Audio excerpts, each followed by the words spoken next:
मराठी व्याकरणातील मराठीची वर्णमाला हा टॉपिक आपण पाहत आहोत. तर मराठीने आपल्या भाषिक व्यवहारासाठी जी वर्णमाला स्वीकारली आहे ती संस्कृत भाषेतील आहे. मराठीतील ध्वनी संस्कृत, प्राकृत, अपभ्रंश या परंपरेने बदलत आले, परंतु लेखनासाठी मात्र लिपी स्वीकारताना मराठीने संस्कृतची वर्णमाला स्वीकारली.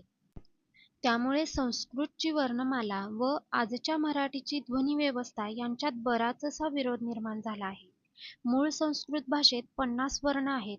मराठीने त्यात दीर्घ लू व ळ या 2 वर्णांची भर घालून ती संख्या 52 केली आहे. या वर्णांची संस्कृतच्याच आधारे स्वर व व्यंजन या 2 गटात विभागणी केली आहे. परंतु एका भाषेची वर्णमाला जशीच्या तशी दुसऱ्या भाषेत उत्पन्न होऊ शकत नाही.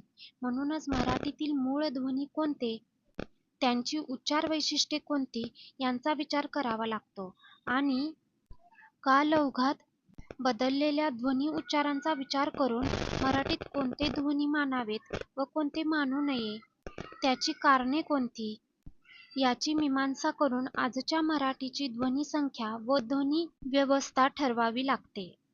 त्यासाठी प्रथमतः पारंपरिक पद्धतीने जी ध्वनी व्यवस्था मांडली गेली आहे तिचा विचार करून नवीन व्यवस्थेची मांडणी करणे उचित होय. पारंपरिक स्वर व त्यांचे वर्गीकरण.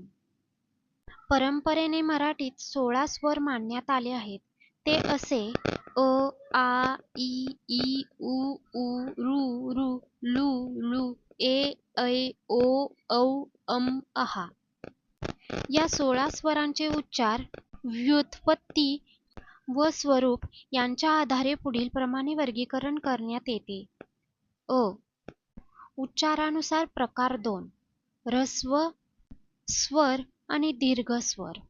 ऱ्हस्व स्वर ज्या स्वरांचा उच्चार करण्यास कमीत कमी म्हणजे 1 मात्रा कालमान लागते ते स्वर होत. ते 5 आहेत. अ, इ, उ, ऋ. दीर्घ स्वर ज्या स्वरांचा उच्चार करण्यास 2 किंवा त्यापेक्षा अधिक मात्रा कालमान लागते ते दीर्घ स्वर. ते 9 आहेत. आ, इ, उ, ऋ, ए, ऐ, ओ, औ. पुढील व्हिडिओमध्ये आपण पुढील प्रकार पाहणार आहोत. त्यासाठी चॅनलला सबस्क्राईब करा.